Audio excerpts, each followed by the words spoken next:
Salut, les amis des animaux de compagnie, bienvenue chez Billion Animaux, votre chaîne qui décortique les comportements de vos canines d'été felines. Aujourd'hui, on va aborder un sujet un peu tabou.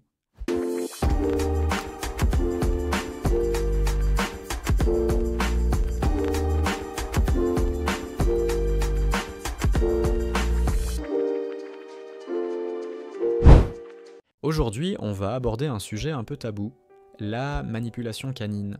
Non, votre chien n'est pas un génie du mal, mais il est un maître stratège pour obtenir ce qu'il veut.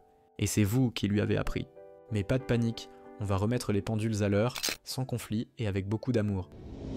Dans cette vidéo, vous allez comprendre comment votre chien apprend à vous manipuler, et surtout, comment réagir avec des conseils concrets. 1. Identifier les signes de manipulation. 2. Reprendre le contrôle de manière positive et cohérente. 3. Établir des règles claires et respectées. 4. Renforcer votre lien avec votre chien sur de bonnes bases. Restez bien jusqu'à la fin, car je vais vous révéler la plus grande erreur que commettent les maîtres sans s'en rendre compte. Première chose à savoir, votre chien n'est pas méchant ou calculateur.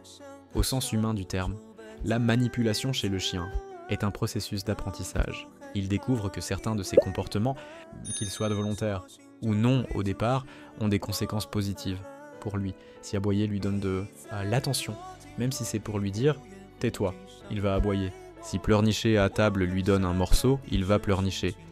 Il ne fait que reproduire ce qui marche. C'est vous, sans le vouloir, qui lui avez appris à vous manipuler.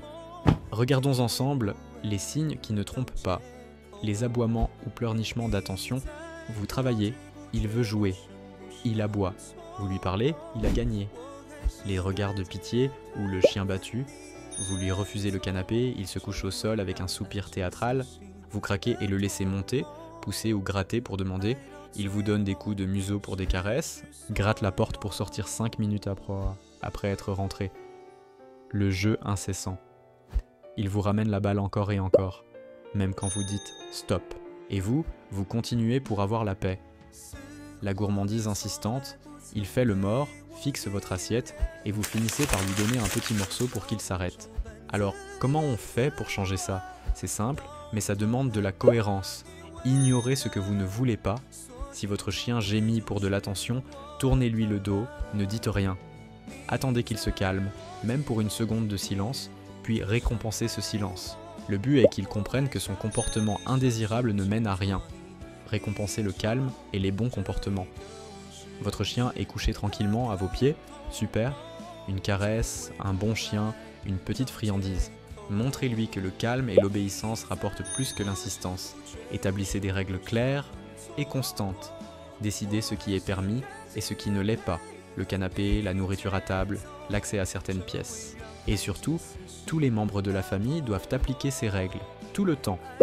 Un oui un jour et un non le lendemain est une recette pour la confusion et la manipulation. Donnez l'attention quand vous le décidez. Ne cédez pas à la demande. Appelez votre chien pour un jeu ou une caresse. Apprenez-lui qu'il doit demander poliment, par exemple en s'asseyant calmement. Contrôlez les ressources. C'est vous qui donnez la nourriture, qui initiez le jeu, qui décidez de l'heure de la promenade, qui ouvrez la porte. Cela établit clairement votre rôle de guide bienveillant. Certains craignent qu'en reprenant le contrôle, ils brisent le lien avec leur chien. C'est tout le contraire. Un chien qui connaît les règles, qui a un guide clair et bienveillant, est un chien plus serein, moins stressé et plus heureux. Votre relation sera basée sur la confiance et le respect, pas sur la complaisance ou la frustration. C'est ce qu'on appelle un leadership positif. Vous êtes resté jusqu'ici? Bravo! Voici la plus grande erreur que commettent les maîtres, qui annulent tous leurs efforts, céder une seule fois après avoir dit non. Vous avez dit non au canapé 100 fois. La 101e, fatigué, vous le laissez monter. Bam! Votre chien a appris, il faut insister très très longtemps et ça finit par marcher. Cette unique fois, il a été récompensé pour son insistance. Et il reproduira ce comportement encore plus fort la prochaine fois. La cohérence, c'est tout le temps, par tout le monde. C'est la clé de voûte de l'éducation canine. P positif. Reprendre les rênes, ce n'est pas être autoritaire, c'est être un guide juste et aimant. Votre chien vous en remerciera par son équilibre et sa sérénité. Vous avez désormais les outils pour transformer ces manipulations en une communication claire et respectueuse. Si cette vidéo vous a aidé, mettez un pouce bleu, abonnez-vous et activez la cloche pour ne rien manquer de mes conseils.